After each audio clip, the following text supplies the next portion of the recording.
எல்லோரும் அறிவர். பொருளிலக்கின் தனித்தன்மை எவ்வாறு என்றால், அகப்பொருள் இலக்கணம் தான் சுட்டுகிறதே தவிர பொருள் இலக்கணத்தை சுட்டவில்லை.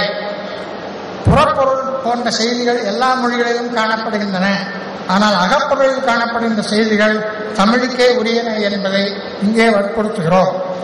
குறிக்கோளிய காலையை பொறுமையாருடையதான் அகப்பொருள் மரபு. பாடுபொருள் பாடல் முறை இரண்டுமே தனித்தன்மையுடையன. அகப்பொருள் மரபு மானுட காதலை பாடுகிறது. காதல் பொறுமை என்பது எல்லா இலக்கியங்களுக்கும் பொதுவானது. காதலை பாடாத இலக்கியம் எந்த மொழியிலும் இல்லை.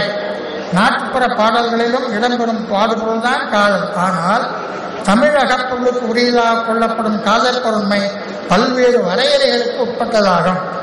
நாடக வழக்கு, உலகியல் வழக்கு என்னும் இருவகை பண்புமுடையதாக அமையும் இலக்கிய மரபுதான் அகம் என்று கூறப்படும். நாடக வழக்காவது உலகியல் பார்வையினை உடைய பாடல். எனினும் உலக வழக்கில் காணப்பெறுவது ஒவ்வொருவராலும் உணரப்படுவது. இத்தகைய வரையறையினுடைய தமிழ் அகப்பொருள் என்பதை பல்வேறு துறைகளால் கூறப்படுகின்றன. துறைகள் தான் மிகுதியாக இன்றியமையாத தன்மையை உணர்த்துகின்றன. பெரும்பாலும் அவை இன்றைக்கும் நடைபெறுவன. உதாரணமாக, சூழலும் நாகரிக முறைகளும் மாறினாலும் கூட தமிழ் அகப்பொருள் கருவும் துறை பொருள்கள் மாறவில்லை. நலம்பாராட்டல், குறியிடம் கூறல், வழிநல் அருமை, இச்செழிப்பு, நாணிக்கண் புதைத்தல் போன்ற துறைகள் இன்றைக்கும் பொருந்துவன. இன்றைக்கும் நாட்டிலே நடந்து கொண்டிருக்கின்றன. தமிழ் அகப்பொருள் பொருண்மை காலம் கண்ணியது அன்று, காலம் கடந்தது என்பது வெளிப்படை. பாடுபொருள் இவ்வாறு இருக்க, அகப்பொருளுடைய பாடல் முறைமைகள் இன்றியமையாதன. பல்வேறு விலக்கலாக விதிகளை உடையன. அகப்பாடல்கள் தலைவன் தலைவியரை பற்றியதாக மட்டுமே அமையும். பிற பாத்திரங்கள் உலகினும் அவர்களை பற்றி அகப்பாடல் வராது. பாடல் தலைவன் தலைவியரது இயற்பெயர்கள் சுட்டப்பட மாட்டார். சுற்றி ஒருவர் பெயர் வளர்க்கிறார் என்பது இன்றியமையாத இலக்கண வழக்கு. பாடல் அமைப்பு நாடக முன்னிலையாக அமையும். உரையாடல் பகுதியில் வருவதில்லை. ஓரிரு பாடல்கள் மட்டும் கலித்தொகையில் காணப்படுகின்றன. பருவமடைந்த இளைவர்களை பற்றியதாகவே அகப்பாடல்கள் அமையும். தலைவன் தலைவியரது முதுமை, நோய், இறப்பு போன்ற நிலைகள் தமிழ் சங்க இலக்கியத்தில் பாடப்படுவதில்லை. கலவியல் பருவத்தில் தோன்றும் காதல் திருமணத்தில் நிறைவேறியே தீரும். நிறைவேறாத காதலை தமிழ் அகப்பாடல்களில் காண இயலாது. தமிழ் அகப்பாடல்கள் என்னென்ன இருக்காது என்றால், unrequited love, rivalry, betrayal of love, cross love, cuckoldry are not at all treated in Tamil agam poetry. No seamy side of love, only rosy side of love will be celebrated in agam poetry. Tamil அகப்பாடல்கள் வடிக்கும் காதல் உணர்வுகள், அறிவுறுத்தும் வாழ்க்கை செயல்பாடுகள் எல்லா நாட்டு மக்களுக்கும் எப்போதும் பொருந்துவனவாகவே அமையும். தமிழ் அகப்பாடல் பொறுமையில் இன்பமான மனநிலையே உணரப்படும்.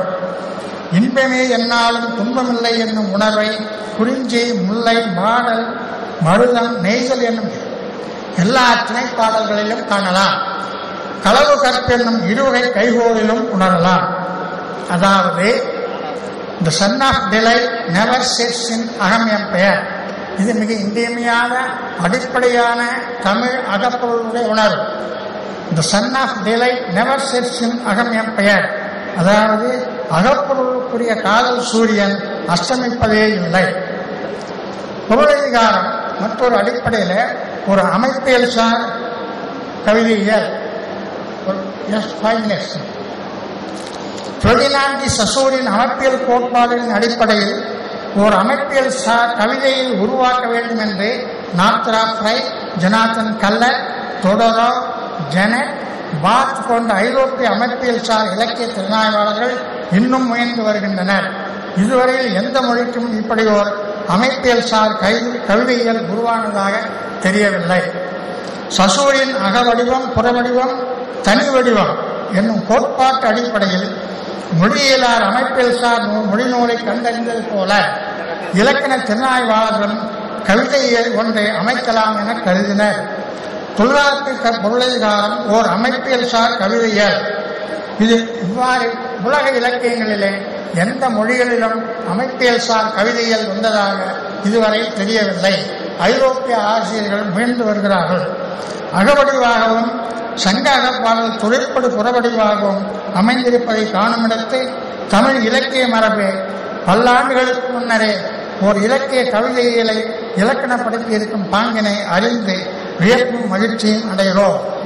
The land, parole and ideolect என்ற மூன்றின் அடிப்படையிலே இலக்கியத்திற்கு இலக்கியம் வகுத்தது முதன்முறையில் தமிழில்தான். இப்படி ஒரு இலக்கியத்தை வகுக்க வேண்டும் என்று ஐரோப்பாவிலே பலர் இன்னும் முயன்று கொண்டிருக்கிறார்கள். இதுவரையில் வெற்றி பெறவில்லை. என்மனார் புலவர் என்னும் தொல்காப்பிய தொடர்கள் அவர் காலத்துக்கு முன்னரே பொருள் இருக்கிற மரபு தமிழில் தோன்றியிருந்தது என அறிகிறோம். மேலை நாட்டு அமைப்பியல் சார் அறிஞர்கள் எவ்வாறு விரும்புகிறார்களோ அந்த கவிதைகளுக்கு அவர்கள் சொல்லுகின்ற பெயர் என்னவென்றால் literary system, general science of literature, grammar of literature, manual of reading, language land of the literary paroles என பல்வேறு தொடர்களால் அழைக்கின்றனர். இவை எல்லா தொடர்களும் கழுதும் இலக்கண அமைப்பினைத்தான் தொல்காப்பிய பொருளாதாரம் பெற்றுள்ளது என்பதில் ஐயமே இல்லை. இத்தகைய பொருளாதார அமைப்பு குறைந்ததை கிமு 9ஆம் நூற்றாண்டுக்கு முன்னரே அமைந்திருக்க வேண்டும் என்றும் அவருக்கு முன்னரே இதனை ஆசிரியர் பெற்றிருக்கிறாராகினாலே இன்னும் முன்னால் தள்ளி போகக்கூடிய வாய்ப்புடையது என்பதும் புலனாகின்றன. எனவே தொல்காப்பியத்தின் அடிப்படையில் எழுதப்படுகிற சங்கப்பாளருடைய காலமும் ஏறக்குறைய கிமு 5ஆம் நூற்றாண்டுக்கு முற்பட்டதாகத்தான் இருக்க வேண்டும்.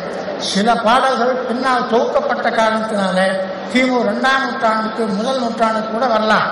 ஆனால் பொதுவாக சங்க அகப்பாடல்கள் பெரும்பாலும் கிமு 6ஆம் நூற்றாண்டுக்கு முற்பட்ட தன்மையின் உடையனவாக இருக்கின்றன என்பது இந்த இலக்கண அடிப்படையில் கூறப்படுகின்ற செய்திகள். வணக்கம்.